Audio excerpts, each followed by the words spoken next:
Hey everybody. So I just wanted to do an update. I have had this Blackhawk T2 or T1, T2 holster. These are what replaced the Serpa holsters.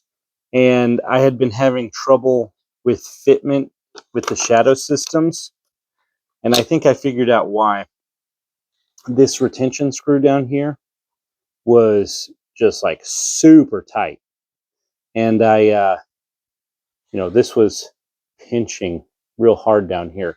I don't remember if I did that or if it came that way, but I loosened it up. I tried to put the Glock 17 Gen 6 in here, and it stopped about here because it was super tight down there, and this TLR 7 HLX is bigger than the TLR 8.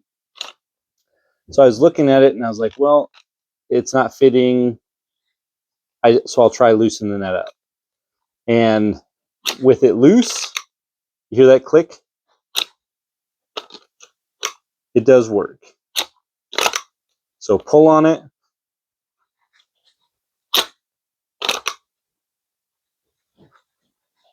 You have to kind of push down on it. You make sure there's no tension pulling out.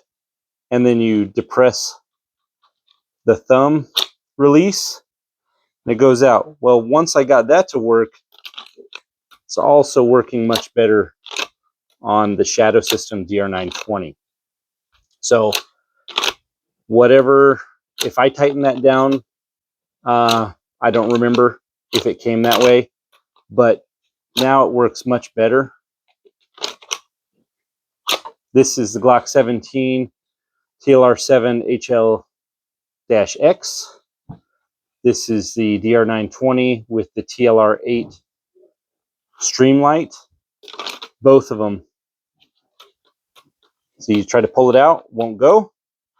You have to push it in because if you have active pressure trying to pull out, the thumb release won't work.